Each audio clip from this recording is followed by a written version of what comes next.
सबसे बड़ा चैलेंज कहा जाता है गवर्नमेंट के लिए, प्रेजेंट जो गवर्नमेंट है, इमरान खान की गवर्नमेंट है, उसके लिए भी सबसे बड़ा चैलेंज कह रहे हैं इकोनॉमी, मईशत, महंगाई और जो लोगों के जो मुश्किलात हैं वो भी इकोनॉमी से रिलेटेड हैं।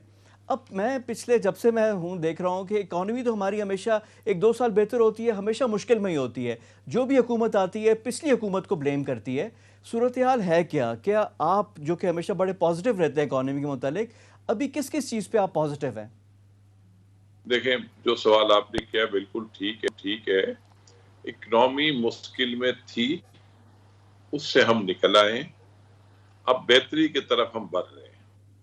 अब रहा कि महंगाई, तो महंगाई होने की वजह कोविड, इंटरनेशनल कमोडिटीज की प्राइस बढ़ी है, शिपमेंट डिले हो रही है, तो फ्रेट के रेट डबल हो गए, कमोडिटीज बढ़ी है, फ्रेट डबल हो गया। तो ये सारी चीजें हकीकत हैं और हमें उसके अंदर रह के बात करनी चाहिए। और ये एक्सीडेंटल है, ये जरूरी नहीं है प्राइस आगे भी सस्टेन कर रहेगी। आप ये देखें कि कराची में या पाकिस्तान में वीट की प्राइस पिछले दिनों 60 रुपए केजी पे चली गई, लेकिन यही वीट आज जब सिंध में क्रॉप आई तो 47 रुपीज की। इसी तरह आप क्रूड ऑयल की प्राइस उठा के देख रहे हैं, इंटरनेशनल मार्केट में $72 और ब्रेंट $74 पे था, आज ब्रेंट $62 पे आ गया है। तो हालात बेहतरी की तरफ जा रहे हैं, प्राइस अपनी जगह पे वापस आ रही हैं। और ये कोई महंगाई कोई ये नहीं है कि आपको फॉर द टाइम बिंग है, एवर नहीं है। अब आप पिछले दिनों ये देखेंगे महंगाई के हवाले से बहुत सारी चीजों में क्योंकि बातें हो रही थी। जी अच्छा अकील भाई, यहाँ पे एक क्वेश्चन है और वो है आईएमएफ। अब आईएमएफ के प्रोग्राम में हमने जाना है और जो बिजली की कीमतों के बारे में जो बम गिर रहा है, अब बिजली की कीमतें बढ़ेंगी तो फिर तो सारी बात है, हर चीज़ बढ़ेगी, तो उसका फिर हम क्या तदारुक करें? देखिए, बिजली की कीमत जो बढ़ेगी उसकी वजह जो है आपके एग्रीमेंट है, वो कोई ये नहीं है जो आपने एग्रीमेंट किए हैं वो आपके ऊपर मुश्किलात ला रहे हैं। गवर्नमेंट डिसीजन लेती है कि कैप्टिव पावर बंद करो, कम्युनिटी नाराज हो जाती है कि हम कैप्टिव पावर बंद करेंगे, हमको महंगी बिजली मिलेगी, हम वायबल नहीं होंगे। तो मसला हमारा अपना है। हमने इतनी बड़ी बिजली लगा ली है, इतने बड़े बड़े मुआहदे कर लिए हैं, अब हम अपनी डिमांड जनरेट नहीं कर पा रहे, जिसकी वजह से हमें कैपेसिटी पेमेंट देनी है। तो गवर्नमेंट ने पिछले दिनों यही कहा था कि आप बिजली गवर्नमेंट से खरीदें, क्योंकि हमारे पास सरप्लस बिजली है। और अगर गवर्नमेंट से बिजली खरीदी जाएगी तो जाहिर बात है कि उनको कैपेसिटी पेमेंट नहीं देनी पड़ेगी, और जब कैपेसिटी पेमेंट नहीं देनी पड़ेगी, डिमांड बढ़ेगी, तो डेफिनेट रेट भी नीचे आएंगे।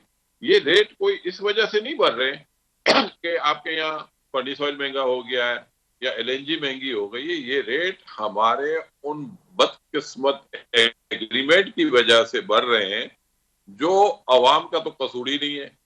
और कसूर है तो उन लोगों का है कि जिनको ये पता होना चाहिए कि पाकिस्तान में बिजली जनरेट हम कर तो रहे हैं, क्या इतनी डिमांड है या नहीं है। फिर आपकी बिजनेस कम्युनिटी सब ने कैप्टिव पावर लगाए हुए हैं। अगर वो कैप्टिव पावर गवर्नमेंट ने पिछले दिनों कहा था हम बंद कर रहे हैं, अभी तक वो बंद नहीं हुए। मैं ये समझता हूं अगर ये बंद कर देते हैं तो डेफिनेट डिमांड आपके ग्रिड से जनरेट होगी। जब डिमांड जनरेट होगी तो कैपेसिटी पेमेंट का आपका मसला हल होगा, और जब मसला हल होगा तो बिजली के रेट बढ़ने के चांसेस भी कम हो जाएंगे। हम सब गवर्नमेंट के हाथ को मजबूत करें और लोगों को बताएं कि भाई बिजली की प्राइस एक्चुअल में बढ़ क्यों रही है। जो मैंने आपको वजह बताई एक्चुअल वजह ये है, और ये एक्सीडेंटल वजह है, उसको हमें ठीक करने की जरूरत है। ये अगर हम सब मिलकर गवर्नमेंट को सपोर्ट करेंगे, और जो बिजली लोग अपने घरों में गैस लेके बनाते हैं,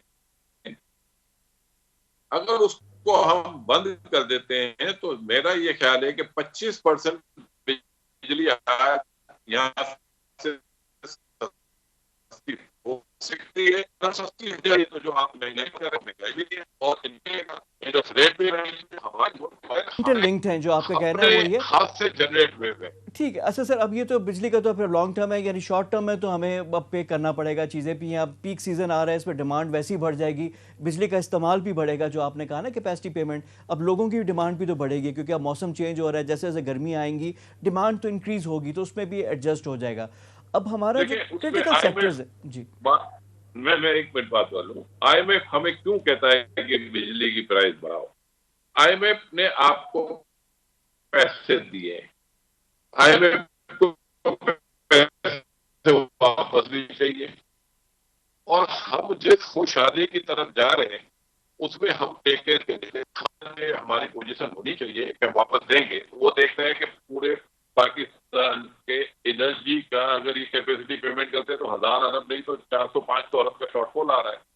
तो पाकिस्तान ये पूरा कैसे करेगा? 3000 अरब के डेफिसिट पे तो हम हर साल जाते हैं। तो ये 3000 का डेफिसिट अगर फिर बढ़ता है तो इसका मतलब हमारे मसाइल खड़े हो हो जाएंगे। गए। तो मैं यानी अखिल समझता साहब, हूँ आपका ये है कि उनकी आईएमएफ बात जो हमें पैसे पूरी दे नहीं रहा है, लगानी। तो आईएमएफ को अपने पैसे वापस भी चाहिए, और वो जब देखता है कि बिजली के सेक्टर में ही सारा पैसा डूब रहा है तो उनको भी अपनी वापसी का नहीं होता, इस वजह से मजबूर कर रहा है कि जी आप ये बढ़ाएं, ताकि वो जो गैप है जो आपने भी निशानदेही की वो बढ़ता ही जा रहा है, ताकि उससे कैपेसिटी पेमेंट किया आ जाए। अब यहाँ पे क्यों हमारी इकोनॉमी को मैनेज करने के लिए स्टेट बैंक का रोल भी बड़ा इंपॉर्टेंट है, मॉनेटरी पॉलिसी। जो कारोबारी तबका है वो कह रहे हैं कि मॉनेटरी पॉलिसी की मजीद ईजनिंग होनी चाहिए थी। अभी इस दफ़ा जो कल जो अनाउंसमेंट आई है वो शरह सूद 7% पे बरकरार रखने का फैसला हुआ है। अब तो वो दिन तो चले गए जब हॉट मनी में 13.5% पे थी, अब नीचे आ गई है। अब कुछ लोग कह रहे हैं कि मजीद नीचे आनी चाहिए, स्टेट बैंक का है कि 7% पे उन्होंने बरकरार रखी। आपके क्या व्यूज़ हैं इस पर? देखिए मैं तो आपको पता है वो बात करूंगा जो सही है। मैं अगर कह दूं कि अकील डेडी को इंटरेस्ट रेट सस्ता हो जाए और मैं धंधा करूं, मेरे ख्याल से मुनासिब नहीं है। हमें अपनी करेंसी को भी देखना है, हमने अपने डेफिसिट को भी देखना है, हमने अपने रुपये को भी देखना है, हमने महंगाई को भी देखना है। और ये सारी चीजें देखने के बाद पिछले 20 साल का अगर मैं रिकॉर्ड उठा के देखता हूं तो आपकी करेंसी हर साल 5-6% एवरेज डी वैल्यू हो रही है। अब आप 6% की करेंसी डी वैल्यू के बाद अगर आप बोलो कि 7% इंटरेस्ट रेट बहुत ज्यादा है, तो ये बहुत बड़ी ज्यादती वाली बातें करेंगे। हम अपने मुल्क के साथ ज्यादती करेंगे। इसका मतलब क्या हम ये चाहते हैं कि हम इंटरेस्ट रेट रखें? ये पॉसिबल नहीं है। ये हमारे लोगों को अंडरस्टैंड करने की जरूरत है। हाँ, जिस दिन हमने टैक्स देना शुरू किया, जिस दिन हमने अपना डेफिसिट पे कंट्रोल कर लिया, इसके बाद ये बातें करने का हमारा राइट बनता है। आज हमें कोई राइट नहीं है कि आप ये कहें कि नेगेटिव इंटरेस्ट रेट रखो, रुपये को ओवर वैल्यू कर दो, फिर आप जाके ट्रेड डेफिसिट आपका बढ़ा लो, फिर आप अपने रिजर्व को नीचे ले जाओ, आपके इंपोर्ट के बिल को बढ़ा लो। ये नहीं हो सकता। हकीकत पसंद बनना पड़ेगा, आपको अप्रिशिएट करना पड़ेगा स्टेट बैंक गवर्नर के डिसीजन को कि उसने राइट टाइम पे राइट डिसीजन लेके आपके एक्सपेंडिंग को कम किया, और फिर जब उस हालात बेहतरी की तरफ आए तो उसने इंटरेस्ट रेट को नीचे लेके गया, साथ साथ इन्फ्लेशन के नंबर को देखते हुए।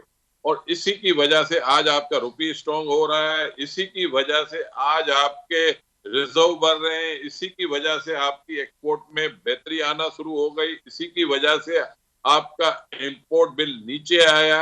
आज हम कम से कम इस कंडीशन में हैं कि हमारी इकोनॉमी परफॉर्म कर रही है, हमारे मुल्क में एक्सपेंशन हो रही है, और ये एक्सपेंशन होने के बाद हम यकीन से कह सकते हैं कि अगला साल हमारे एक्सपोर्ट के नंबर भी बहुत बढ़ जाएंगे। तो बात जो भी हमें करनी चाहिए हकीकत पसंद